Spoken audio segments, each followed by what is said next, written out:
This is just an old dead stick. But in the right hands, it could become a useful tool. Moses carried a stick, and God used it to do many impressive things.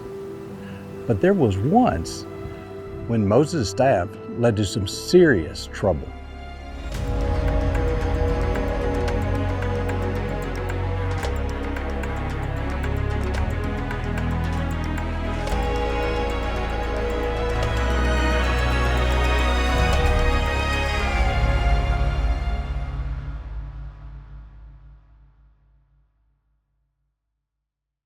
In ancient times, people often used staffs as walking sticks on long journeys or to help guide and protect their sheep, just like Moses did when he was a shepherd in Midian. God also used Moses' staff to prove his power. He turned it into a snake as a sign for Pharaoh.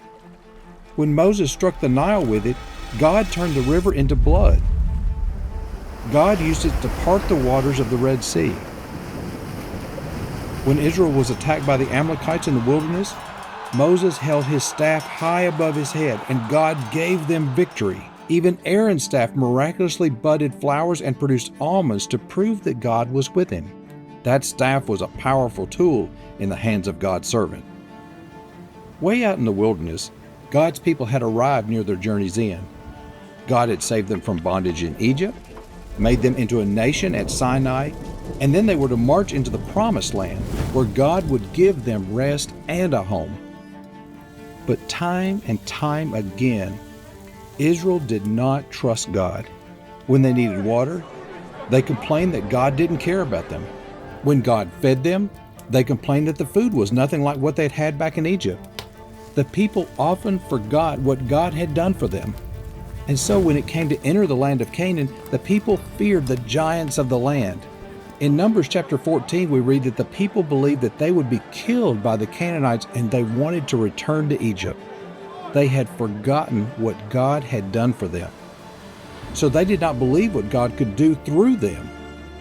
Because they did not believe, God made them wander for 40 years in the wilderness, and still the people complained. One day, even Aaron and Miriam complained that they weren't getting the attention they thought they deserved. Some of the leaders, men named Korah, Dathan, and Abram, complained that God was being too harsh and that Moses and Aaron shouldn't lead the people. Moses was growing tired of the people's attitude. Again and again, God had provided, and again they refused to trust him. One day, when the people were complaining about water, the Lord told Moses to speak to a rock so that God could miraculously provide them with water. Moses was tired, and he was angry, and we can understand why. But then Moses said this, "Hear now, you rebels, shall we bring water for you out of this rock?" And then Moses struck the rock with his staff. And although God gave the people water, he was not pleased with Moses. God saw Moses' disobedience as unbelief. He had not honored God. He hadn't treated God as holy. God told Moses that he would not be allowed to lead the people into the land of Canaan. When we complain, it shows a kind of distrust in God. It's like we don't believe that he cares for us. It also makes it hard for others to serve God. Remember that even if others aren't serving God joyfully, we can still choose to treat him as holy.